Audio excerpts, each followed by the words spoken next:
This is the Yay or Nay Show with Alex C. A sports show for sports fans by a sports fan.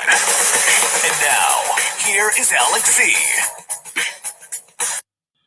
All right, here we go. It is the Yay or Nay Show with Alex C., a sports show for sports fans by a sports fan. Of course, I am Alex C. All right, first of all, I want to say thank you to everybody who went online and hit me on Facebook and Twitter at Yay or Nay Podcast to tell me their opinion in regards to my question yesterday, which was, is macaroni and cheese actually a Thanksgiving dinner item? Also, thank you to the people who hit me on Instagram at Yay or _Nay Podcast. Thank you for answering that question as well. Happy Thanksgiving to everybody. Also, hope you're enjoying your time with your family. NFL action taking place today. We all know about it, right? But the thing is that the first game of the day, which is the game that is currently going on at this moment while I am actually recording today's podcast, is the game between the Bears and the Lions. And here's the thing about this game. This game really is underscored by Matt Nagy, right? Simply, straight to the point. This game is underscored by Matt Nagy and what's going on with Matt Nagy, because it's crazy. The story's crazy, right? The story comes out that Matt Nagy has been told that he's going to get fired after today's game, which again is kind of crazy, because who would get told that they're going to get fired and then expect them to have the ability to go out and be able to coach an NFL team, let alone have an NFL team follow the lead of a guy that they know is no longer going to be their coach at the end of the game. You wouldn't do that for all the difficulties that it would bring to the team playing the game. And it would be bad for the organization. It would be bad for the team.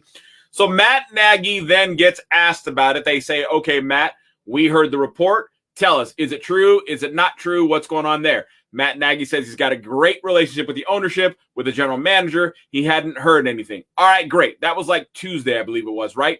Then Tuesday afternoon rolls around after that presser, and then it turns out the report goes that he met with the general manager, he met with the ownership, and then right after that, he then canceled the rest of the team practices, the rest of the coaches' meetings, and the rest of the team meetings, and they didn't do anything after he has the meeting with the ownership and with the general manager, which then goes to make you wonder, maybe they didn't let him know that he was going to get fired until after the presser. Once the presser came out, they kind of came out and said, you know what? Yeah, it's time for us to go ahead and let you know you're going to get fired. We don't know if that's the case. Again, the game's going on now. We're not going to find out until after the game, obviously, and it might even be a few hours after. Or they might wait until tomorrow to do the firing if, in fact, this story is true and they're going to fire Matt Nagy. But the thing is when you watch today's game between the Bears and the Lions, you can't help but wonder, what does the future hold for Matt Nagy? What does the future hold for Justin Fields? Because ultimately, this decision will affect Justin Fields the most, since he is allegedly the quarterback of the future for the Chicago Bears. But what kind of a future does he have when he doesn't know who his coach is going to be? So it's kind of crazy. Other games coming up today, we've got the Bills and the Saints, and then you've got the Raiders and the Cowboys. We'll preview those two games here in a moment. But if we're going to talk about the Bears and the Lions, my upset special, if you're voting, I should say if you're gambling, not voting, if you're gambling, my money is on the Detroit Lions to get their first victory of the year. They're at home. It's Thanksgiving. A lot of hype. They're hungry. They want it. They need it. They have to have it. They're playing hard for their coach. They don't give up. From the first whistle to the last whistle, they are in there throwing 150%. And if there was going to be an upset special for today's games, I'm going to give that upset to the Lions. And I would, and I did, put money on that to happen, because I believe the Lions are going to get their first victory today against the Bears. Right now, currently, as I'm doing today's podcast, I'm looking at the second quarter. It's under 2 minutes. Bears are leading the Lions 10-7. I am still, however, believing in the Lions to get their first victory of the year. There's no doubt in my mind, really, that that's going to happen. But before we get back into the NFL, I wanted to start with Matt Nagy. We'll go back to the NFL, but I want to talk about last night's NBA action. There was a lot of great NBA action, and last night, in my opinion, was one heck of a night for upsets. There was upset after upset after upset after upset.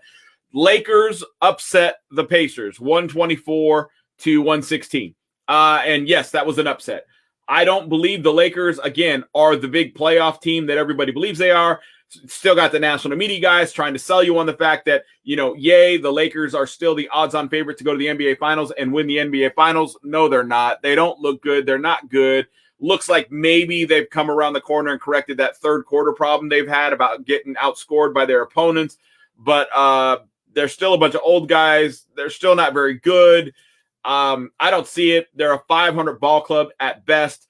Maybe they'll be looking at a 55, 60% winning ratio at the end of the season, but they're not going to be a top tier team. They're not going to be a team making a play for the NBA Finals and being an odds-on favorite to win the NBA Finals. I don't see it. I don't know where the national media guys are getting this idea from. Yes, they're a better team with LeBron James in the lineup. Obviously, what team wouldn't be? But the rest of that lineup isn't strong enough. Anthony Davis, you guys know about the health of Anthony Davis. Is he going to be able to sustain through an entire season, let alone make it through an NBA playoff run to get to the finals? I don't see it happening. And then I don't believe in the rest of that roster. I think the rest of that roster is just an absolute nightmare. Suns continue their winning ways. There was no upset there. Their win over the Cavaliers, 120-115. However, again, Cleveland playing well, looking good, fighting hard. They're not the pushover they have been in years past. So again, Suns beating the Cavaliers, but Cleveland looking kind of impressive this year. Matter of fact, in all honesty, talking about the Lakers a few minutes ago, talking about how the Lakers, according to the national media, they're an odds-on favorite to go to the NBA Finals and win the finals and all that.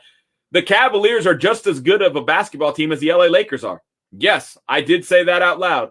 The Cavaliers are just as good of a basketball team as the LA Lakers. Neither one of them is going to the NBA Finals. So that's what I think about the Lakers. Hornets, Magic. That game, not a surprise. 106-99. Hornets win in Orlando. Brooklyn beat Boston. That one was kind of a pick'em game. Obviously, Brooklyn's the better team. Obviously, I picked Brooklyn to go to the NBA Finals and to be the odds-on favorite to win it all. And they showed that they are all that, and they are getting better now that the outside noise with Kyrie Irving and all that is starting to die down. Brooklyn is starting to ball out. 123-104 Nets over the Celtics. Bulls lost, and this was an upset to the Rockets. Even though they were in Houston, there was no doubt about it. The Bulls should have won that game last night. They're the better team, but they did lose 118-113. Wizards and the Pelicans. Again, the Wizards, the odds-on better team without a doubt. However, the Pelicans looked really good. 127-102 over Washington. The Heat got upset by Minnesota in Minnesota. 101-113. The Jazz won over the Thunder. That was not an upset, but they did win in OKC, and the Jazz did it in pretty good style. If you want to talk about style points, they get the style points for last night's win. 110-104. They were pretty much in charge the entire game. There were points where OKC came back and they were able to tie it up and looked like it was a question mark game. But the Jazz stayed in control, stayed focused, and ultimately end up winning 110-104. Raptors upset the Grizzlies in Memphis, 126-113. That wasn't just an upset. That was a big win for Toronto. And again, to go in and to beat the Grizzlies at home and to beat them 126-113, that's a good victory. That's a good victory. I don't think that means anything for Toronto in all reality. I don't think it's going to do anything to improve their season all that much. However, again, it was another upset in a night of upsets. The Bucks blew up the Pistons like they should, 114-93. Hawks blew up the Spurs like they should, 124-106. The Warriors blew up the 76ers. Did you expect anything else? Golden State is just Golden State, and they are phenomenal. The Suns and the Warriors playing the best basketball in the NBA right now. 116-96 Warriors over the 76ers. The Kings upset the Trailblazers, 125-121. The Trailblazers looked like they were in control all night long. Ultimately, it was Portland all night long. Looked like they were in firm control of the game, and then out of nowhere, the Kings just catch up and stay tight. And in the end, because they were hanging around and it seemed like Portland was letting them hang around, the Kings ultimately took over, win by 4, 125-121. No NBA action today. Tomorrow, there's a bunch of NBA games that are slated, but there are none for Thanksgiving. All right, let's go back to the NFL now. Now we'll talk about the NFL and the games that are going on today Bills and the Saints. This is a must-win for Buffalo, in my opinion. It really is. They're not looking good lately. Again, national media guys trying to tell you how great the Bills are, how they're one of the best teams in the AFC and the NFL, and I've been saying all season long, overhyped. No, they're not. And you're seeing now it's coming to fruition that the Bills are not all that in a bag of chips. They are just an average football team, maybe above average. We'll say above average because they are. They're an above average football team. But right now they are in a must-win position as they are fighting with the Patriots to win their division, let alone get a playoff spot. Right now the Bills are looking at potentially not getting a playoff spot at all, especially if they don't win today. And they should win. All right, the Saints, without Jameis Winston, are not as good. So the Bills should win this game. They're favored to win this game, and they ultimately should win this game. Bills, if they lose today, it is pretty much a guarantee, in my opinion, that that door is going to close and that season is ultimately over, and they should fall down to the C list and look forward to next season. That is how important and pivotal today's game is between the Bills and the Saints. Raiders, Cowboys should be an easy victory for the Cowboys, and I'm sure all the national media guys, once they win, are going to sit there and say, oh, see, the Cowboys are back. I told you there's nothing to worry about. No, they're playing against the Raiders. The Raiders are raidering. They are failing because of all the outside noise. They don't have a coach. They've got all kinds of problems. It's over. They're looking forward to the next season. They're not even focused on football. You can tell when you watch the games.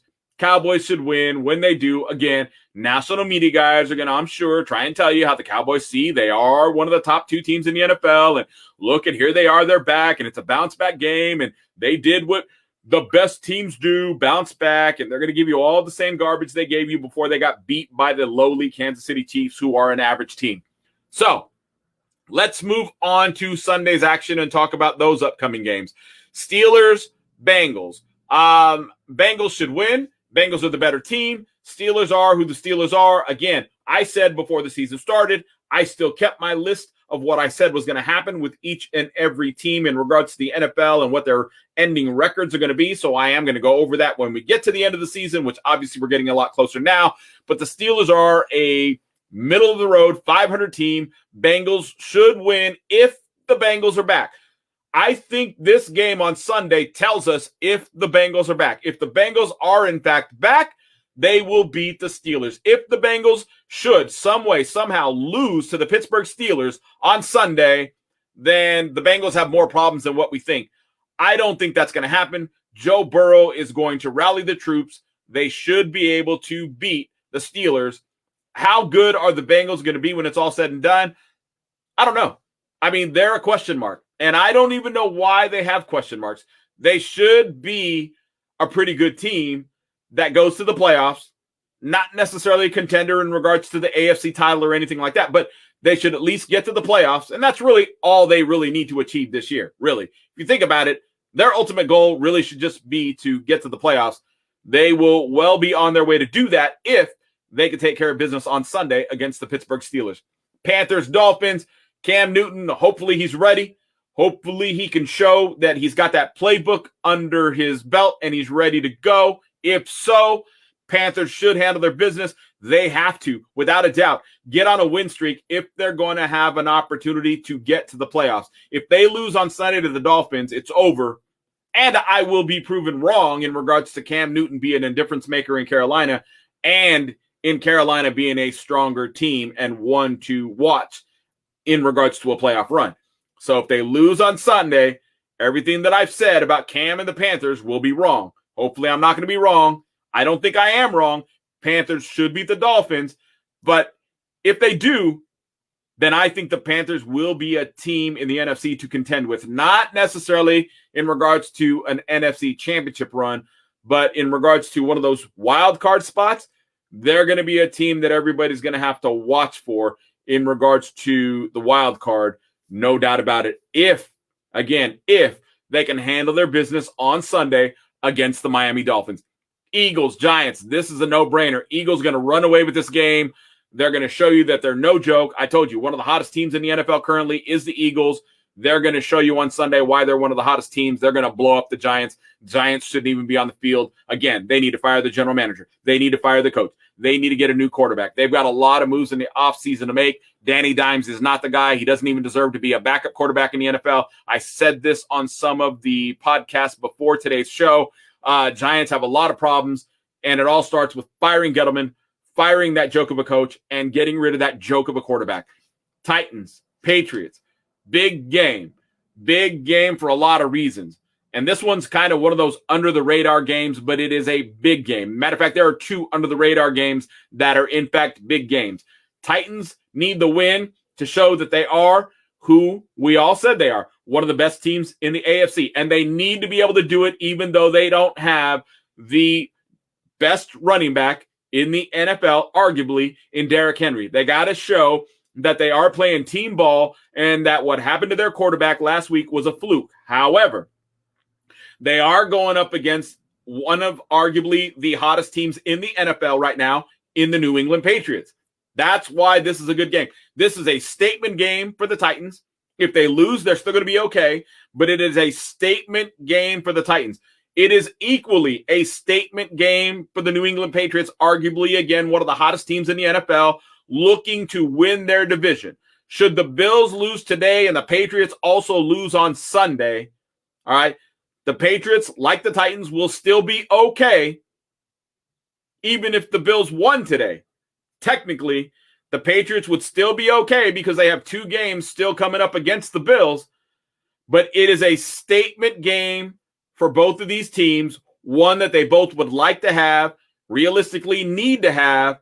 The question is, who is going to make the statement? Is it going to be the Titans? Is it going to be the Patriots? That's what we're going to find out on Sunday. Falcons, Jaguars. It's really not a game anybody cares about. For the Jaguars, however, it would be a good coming out party for not only them, but for their coach. If they could get the win on Sunday, people would definitely have to look at the Jaguars a little differently, take them a little more seriously. With the victory over the Bills, the way they've been playing as of late, they would definitely be a team that you'd have to, again, you're not looking at them for a playoff run. You're not looking at them as somebody you're scared of playing or anything like that.